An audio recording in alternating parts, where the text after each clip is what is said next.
अस्सलाम वालेकुम दोस्तों, अल्लाह पाक के फ़ज़ल करम और शुक्र के साथ मैं उम्मीद करता हूँ आप सब लोग खैरियत से होंगे। तो दोस्तों, आज मैं आपको बताऊँगा मुकम्मल इन्फॉर्मेशन पपाया के बारे में। पपाया की पनीरी, पपाया की नर्सरी को कैसे तैयार किया जाता है और बीज कहाँ से लेते हैं और बीज को असल तरीका क्या है तैयार करने का। यानी कि मैं आपको बताऊंगा 100% जर्मिनेशन कैसे की जाती है। लेकिन सबसे पहले मैं शुक्रगुजार हूँ एडवांस फार्मिंग टेक्निक का, जिन्होंने मुझे मौका दिया कि मैं अपनी इंफॉर्मेशन आप लोगों के सामने लेकर आया। तो एडवांस फार्मिंग टेक्निक को आप लाइक भी करें, सब्सक्राइब भी करें और बेल के बटन को लाजिम दबाएं, क्योंकि एडवांस्ड फार्मिंग टेक्निक आपके लिए लाती है बहुत ज़्यादा इंटरेस्टिंग और ज़िम्मेदार, यानी किसानों के लिए नई से नई चीज़ें लेकर आपके सामने पेश कदम है। तो दोस्तों, आप लाइक भी करें, शेयर भी करें और सपोर्ट करें। तो दोस्तों, चलते हैं आज के इस पपाया के इंफॉर्मेशन की तरफ। तो दोस्तों, आपको मैं आज बताऊंगा मुकम्मल तफसील के साथ कि कैसे, कब और क्यों पपाया को लगाना चाहिए। तो दोस्तों, सबसे पहले तो मेरी बात याद रखें कि पपाया लगाने से पहले आप ज़मीन का इंतखाब लाजमी कर लें। यानी कि जो मिट्टी आपकी पपाया लगाने के लिए मुनासिब होगी वहाँ ही पपाया लगाएं, क्योंकि मिट्टी का बहुत ज़्यादा इन्हिसार होता है पपाया के ऊपर। तो दोस्तों, पपाया सबसे पहले जो स्टेप किया जाता है, जो स्टेप हमें पता होना चाहिए वो है मिट्टी का।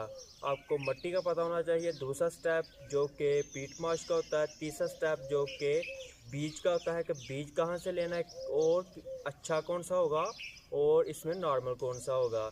इसके बाद आपको ये बात मैं बताऊंगा कि बीज को कितनी देर भगोना है, बीज के अलावा पीट माश को कितनी देर भगोना है और थैली कौन सी लेनी है। थैली के अलावा मैं आपको बताऊंगा पपाया को बीज से लेकर इसको तैयार होने तक कौन कौन सी ऐसी बीमारियां दो तीन हैं, मैं उसके बारे में भी आपको बताऊंगा। और उसका एक बहुत ज़्यादा इम्पोर्टेंट और बहुत ज़्यादा कामयाब, जो कि मेरे पास तजर्बे वाला एक इलाज है, वो मैं आपको बताऊंगा। तो वीडियो को स्किप मत कीजिएगा, वीडियो को एंड तक लाजमी देखिएगा। तो चलते हैं दोस्तों, और मैं आपको अब बताता हूँ तफसील के साथ कि बीज कितने दिन भिगोना है और है उसे कितनी देर भिगो के रखना है। इससे फ़ायदा ये होगा कि आप लोग अगर वीडियो देख लेंगे तो आपको पता चल जाएगा कि बीज को अगर इतनी देर भिगोएंगे तो उसका रिज़ल्ट क्या होगा, और पीट माश को अगर इतनी देर भिगोएंगे तो उसका क्या फ़ायदा होगा। क्योंकि मैं तजर्बे के साथ आप लोगों के सामने आया हूँ, तजर्बा करके जितना मैंने अभी तक तजर्बा किया है उस लिहाज से मैं आया हूँ। सुनने में आया है कि इस दफ़ा पपाया की जो नर्सरी है, जो प्लांट लगाए थे लोगों ने, वो उसकी जो जर्मिनेशन थी वो बहुत ज़्यादा कम हुई है। यानी 100% में से 20 से 30% नज़र आई है। लेकिन अल्हम्दुलिल्लाह मेरी जर्मिनेशन 100% हुई है। उसका राज क्या है, उसकी वजह क्या है, मैं वो आपको बताऊंगा। तो वीडियो के साथ रहिएगा, वीडियो एंड तक देखिएगा। तो दोस्तों, अब मैं आपको बताऊंगा प्रैक्टिकल करके कि मैं ऐसा कौन सा काम करता हूँ जिसकी वजह से पपाया की जो मेरी जर्मिनेशन है वो 100% रही। तो दोस्तों, अब मैं आपको प्रैक्टिकल करके बताने लगा हूँ। अच्छा दोस्तों, ये आप देख चुके हैं कि ये शॉपर है। ये शॉपर मैंने इस्तेमाल किया था, इसमें मैंने किए थे 3 सुराख। 3 सुराख करने का मकसद ये होता है कि जो सबसे नीचे वाला सुराख होता है और 2 सुराख ऊपर करने होते हैं। जो ऊपर वाले सुराख का मकसद ये होता है कि आप लोग अगर पानी लगाते हैं तो पानी इसके ज़रिए, जो बीज हमने रखा होता है तकरीबन यहाँ रखा होता बीज, उसको सैलाब के ज़रिए पानी पहुँचे। और ये वाला सुराख इसलिए रखा होता है कि जो ओवर पानी ऊपर से आएगा वो यहाँ से अखराज हो जाएगा, यानी कि आपको ये बीज को नुकसान नहीं होगा और आपकी जो बीज की जड़ है वो महफूज रहेगी। तो दोस्तों, ये जो शॉपर है ये आप देख लें, ये बहुत ज़्यादा अच्छा भी है और इसका रिज़ल्ट भी बहुत अच्छा रहा है। कुछ दोस्त कहते हैं कि बड़े वाला शॉपर ठीक रहेगा लेकिन उसका ख़र्चा बहुत ज़्यादा आएगा, लेकिन उसकी निस्बत ये वाला शॉपर बहुत अच्छा है। तो ये जो शॉपर की आप बात कर रहे थे, ये वो वाला शॉपर है, यानी कि छोटे वाला शॉपर आप इस्तेमाल करें।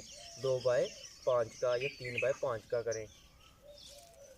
तो दोस्तों सबसे पहले हम इसमें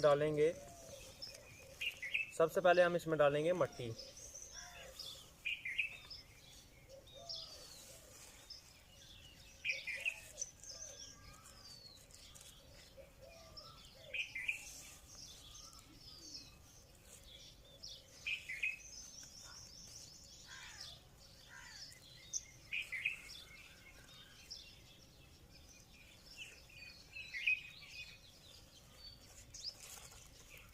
दोस्तों ये आप देख चुके हैं कि हमने मट्टी डाल ली है।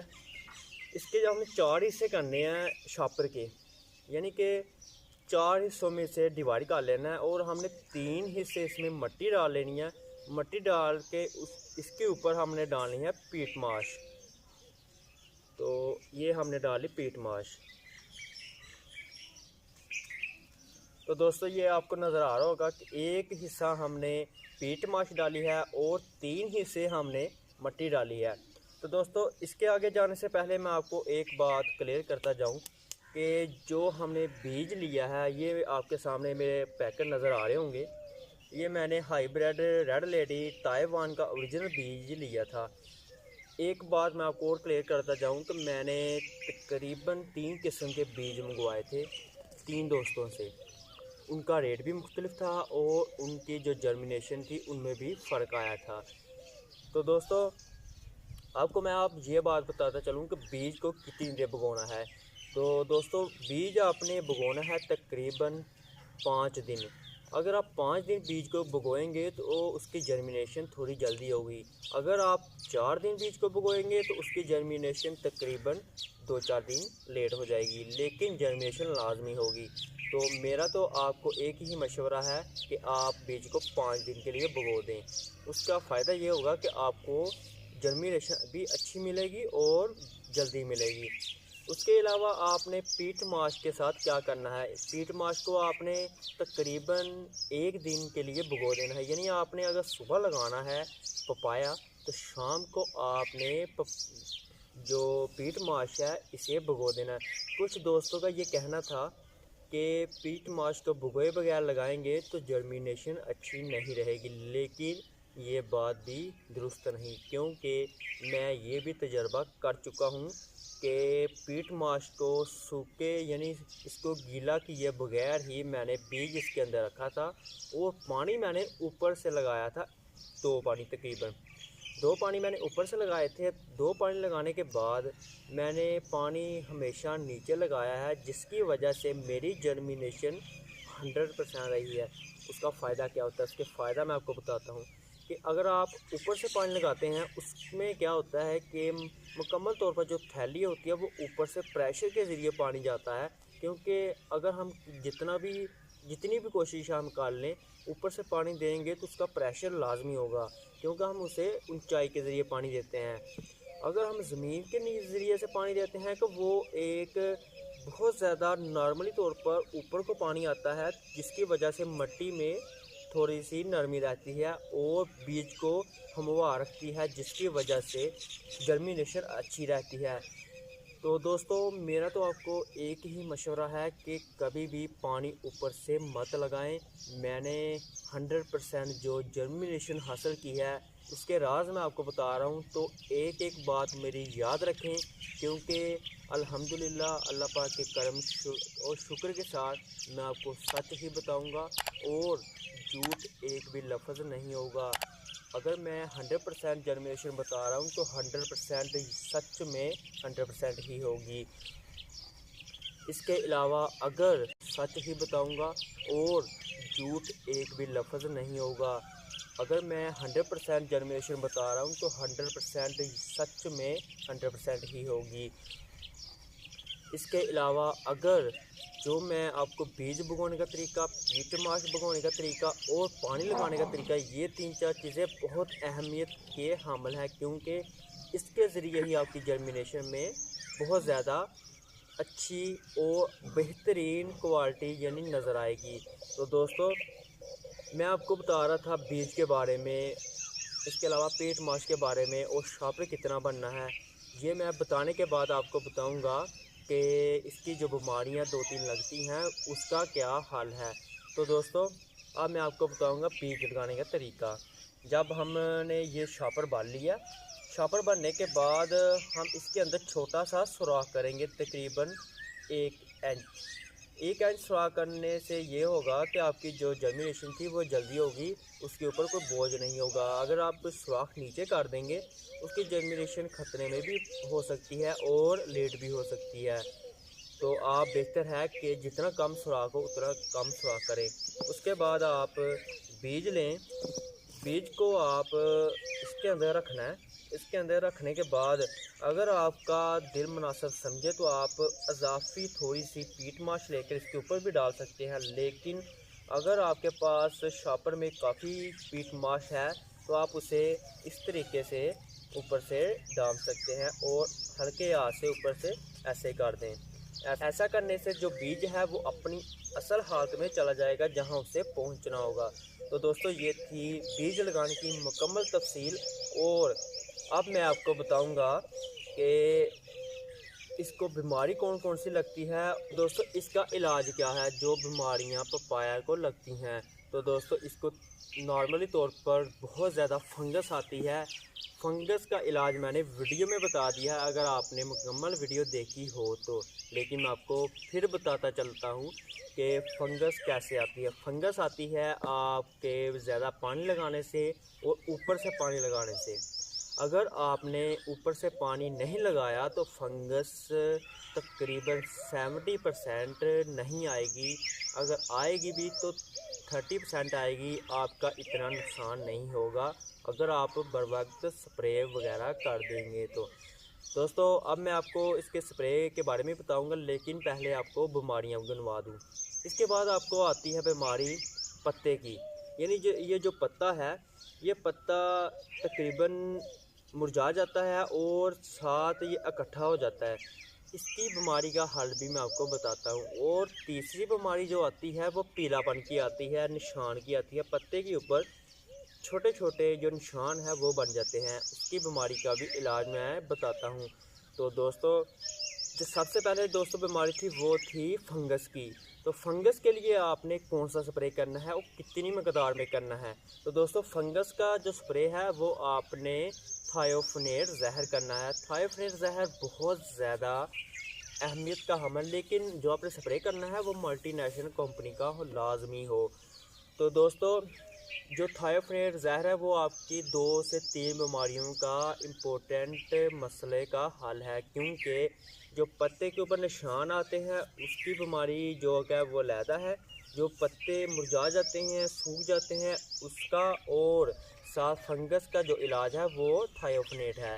इसके अलावा जो पत्ते के ऊपर पीलापन आ जाता है जिसकी वजह से पत्ते थोड़े से पीले हो जाते हैं, उसके अलावा इसको पत्ते इतनी खूबसूरती के हमल नहीं रहते, उसको आपने कौन सा स्प्रे करना है, उसको आपने ईज़ा बयान का स्प्रे करना है।